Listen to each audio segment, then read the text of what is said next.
1974 کا سال نہ صرف پاکستان کی تاریخ بلکہ پورے عالم اسلام کی تاریخ میں ایک خاص اہمیت رکھتا ہے کہ 1973 کی عرب اسرائیل جنگ کے بعد پوری مسلم امہ میں اس بات کا شدید احساس پیدا ہو گیا کہ کیا وجہ ہے کہ 70-80 کروڑ مسلمان جو دنیا کے وسیع رقبے میں آباد ہیں، جن کے پاس وسائل ہیں، صنعتی دور کی اہم ترین ضرورت تیل کے وافر ذخائر کے مالک ہوتے ہوئے، جن کے عقیدہ دینی میں جہاد کا تصور اپنی سرزمین کے دفاع کے لیے جان دینا ایک معمولی قربانی سمجھا جاتا ہو، جن کی ماضی کی تاریخ بھی شاندار ہو، مگر کیا وجہ ہے کہ اتنی بڑی مسلمان تہذیب سے تعلق رکھتے ہوں اور پھر بھی مٹھی بھر یہودیوں پہ قابو پانے میں بری طرح سے ناکام ہو جائیں؟ تمام مسلم دنیا کے کسی بھی لیڈر یا مفکر کے پاس اس بات کا جواب نہیں تھا کہ کیا وجوہات ہیں ہمارے زوال کی، مگر اس وقت کے پاکستان کے وزیر اعظم جناب ذوالفقار علی بھٹو شہید کو اللہ نے ایسی فراست و دانش سے نوازا تھا کہ وہ امت کے زوال کے اصل اسباب کا ادراک رکھتا تھا۔ بھٹو کا خیال تھا کہ دوسری جنگ عظیم کے بعد اگرچہ بہت سے اسلامی ممالک نوآبادیاتی نظام سے آزاد تو ہو گئے ہیں، مگر اس کے بعد سامراجی سرمایہ داری یا اشتراکی نظام کی غلامی کے تابع ہو گئے ہیں اور امریکی یا روسی بلاک کا حصہ بن چکے ہیں، اور یہ دونوں بلاک اسرائیل کے وجود کے حامی ہیں۔ تو جب تک اسلامی ممالک پہ مشتمل ایک مضبوط بلاک کی تشکیل نہیں کی جاتی، تب تک اسلامی دنیا کو درپیش چیلنجز کا مقابلہ نہیں کیا جا سکتا۔ بھٹو نے ڈوبتے ہوئے پاکستان کا جب اقتدار سنبھالا تو اس نے فوری طور پر مختلف اسلامی ممالک کے طوفانی دورے کیے، اسلامی ممالک کے سربراہان کو اپنے اس ویژن کا حامی بنانے کی کوشش کی کہ مسلم ممالک کو ایک پلیٹ فارم تلے جمع کرنے، یعنی ایک ایسا اسلامی بلاک جو امریکہ یا روس کے اتحادی ہونے کی بجائے خود انحصار ہو، جس کی وارسا پیکٹ اور نیٹو کی طرز کا اپنا دفاعی ادارہ ہو، جدید ہتھیار بنانے کا اپنا ایک نیٹ ورک ہو، تمام اسلامی ممالک کی ایک مشترکہ فوج جو ایٹمی ہتھیاروں اور جدید حربی ہتھیاروں سے لیس ہو۔ بھٹو ان ممالک کی اکثر لیڈرشپ کو یہ باور کروانے میں کامیاب بھی ہوا کہ اگر مسلم بلاک ایک بڑی عسکری قوت نہ بنا سکا تو کفار مل کر مسلمانوں کو روند ڈالیں گے۔ بھٹو کی یہ بات بعد میں آنے والے دنوں میں پوری بھی ہوئی کہ افغانستان، عراق، لیبیا، فلسطین، کشمیر اور دیگر اسلامی خطوں کا حال سب کے سامنے ہے۔ بھٹو نے اپنے ویژن کو عملی شکل دینے کی خاطر تمام اسلامی ممالک کے سربراہان کو لاہور میں مدعو کر اسلامی کانفرنس منعقد کروائی، جس کا اصل ہدف اسلامی ممالک کا مشترکہ دفاعی ادارے کا تشکیل کرنا، کشمیر اور فلسطین کی آزادی اور کسی بھی سامراجی قوت عسکری حملے سے مسلمان دنیا کا دفاع کرنا تھا۔ اس کے علاوہ اسلامی ممالک کی مشترکہ معاشی منڈی بنانا تھا۔ یہی وجہ تھی کہ بھٹو نے بنگلہ دیش، جو کثیر تعداد مسلم آبادی رکھتا تھا، کو اس کانفرنس میں شامل کیا کہ بھٹو کا درست خیال یہ تھا کہ بنگلہ دیش کو اسلامی بلاک کا حصہ نہ بنایا گیا تو پھر وہ مکمل طور پر بھارت کے بلاک میں چلا جائے گا۔ لاہور کی اسلامی کانفرنس، جس میں پہلی بار اسلامی ممالک کے بلاک کا تصور دیا گیا اور اسلامی ممالک کے اکثر رہنماؤں نے کھل کر سرمایہ داری اشتراکی بلاک کی مخالفت میں اور اسلامی بلاک کے تصور کو جلد از جلد عملی شکل دینے پر اپنا بیانیہ دیا۔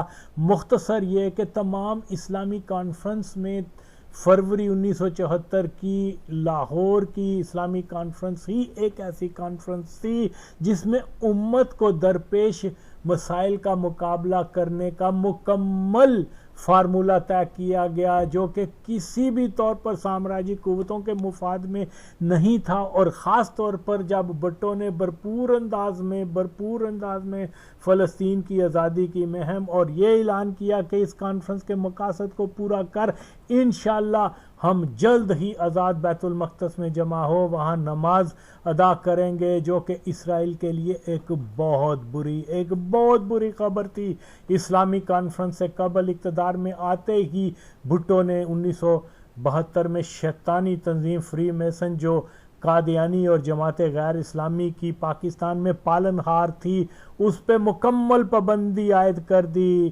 اس لیے اسلام دشمن قوتیں ہر حال میں بھٹو حکومت کا خاتمہ چاہتی تھی، اور ہم دیکھتے ہیں کہ اس کانفرنس کے فوری بعد ایک طرف سے افغانستان سے پاکستان کے اندر شدید دہشت گردی شروع کروا دی گئی، بلوچستان میں بھارت، افغانستان اور اسرائیل کی مدد سے بلوچ علیحدگی پسندوں کی گریلا کارروائیوں میں اضافہ ہو گیا، تو دوسری طرف بھارت نے ایٹمی دھماکہ کر پاکستان پہ شدید دباؤ ڈال دیا، مگر کیونکہ پاکستان کی لیڈرشپ بھٹو جیسے عظیم اور خدا داد صلاحیت کے مالک کے ہاتھ میں تھی، اس لیے وہ تمام تر دباؤ برداشت کر پاکستان کو مستحکم رکھنے میں کامیاب رہا۔ عوام دوست اصلاحات اور اسلامی کانفرنس کرانے کے بعد ذوالفقار علی بھٹو کا ہر دل عزیز رہنما بن جانا ایک فطرتی سی بات تھی، اس لیے سامراج کے لیے مشکل تھا کہ بھٹو کے خلاف کوئی سیاسی تحریک چلا سکیں، لہذا انہوں نے پاکستان میں اپنی دو حلیف جماعتوں جماعت قادیانی اور جماعت غیر اسلامی کے تعاون سے پاکستان میں مذہب کے ایشو پہ بھٹو کے خلاف تحریک چلانے اور اس تحریک کو 1953 طرز پہ قادیانی مخالف تحریک رنگ دے تشدد آمیز بنا کر ملک کی حالات خراب کر اس بہانے بھٹو حکومت کو اقتدار سے ہٹانے یا فوجی انقلاب لانے کے لیے ربوہ ریلوے اسٹیشن کا ڈرامہ رچایا گیا تھا۔ یاد رہے کہ اس وقت پاکستان فوج کا سربراہ ٹکا خان، نیوی اور فضائیہ کے سربراہ سب کے سب قادیانی تھے۔ بہرحال ربوہ اسٹیشن واقعہ جس کی آڑ میں ملک گیر فسادات شروع ہوئے، مسئلہ اگر واقعی قادیانیوں کو کافر قرار دینے کا ہوتا تو مودودی اور مرزا ناصر دونوں کافر مل یہ بیان مت دیتے کہ مسئلے کا واحد حل بھٹو اقتدار سے دستبردار ہو جائے، جبکہ تحریک کو مذہب کے نام پہ شروع کیا گیا تھا، نہ کہ سیاسی نعرہ بھٹو جاوے کے نام پہ، جو دلیل ہے کہ یہ ایک کانسپریسی تھی۔ لہٰذا یہ سمجھا جانا ضروری ہے کہ 1974 کی تحریک کا مقصد ہرگز قادیانیوں کو کافر قرار دینا نہیں تھا، بلکہ اس نعرے کے پیچھے سکونی مخالف بھٹو کو اقتدار سے ہٹانا تھا، اور جب سے بھٹو اقتدار میں آیا تھا تب سے ہی قادیانی جماعت اور بھٹو کے درمیان سخت دشمنی شروع ہو چکی ہوئی تھی۔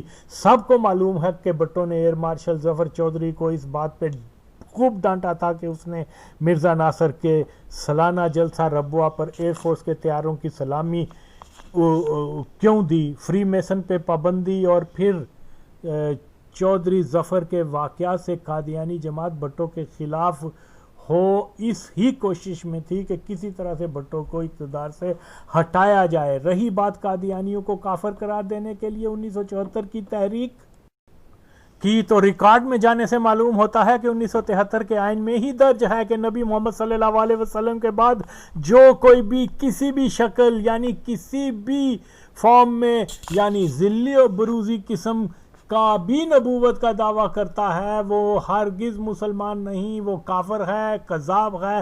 جو کوئی ایسے شخص کو جس نے ایسا دعویٰ کیا کہ وہ ذلی یا بروزی نبی ہے، اس کو نبی یا مجدد تصور کرتا ہے، مانتا ہے، وہ بھی خارج الاسلام ہے۔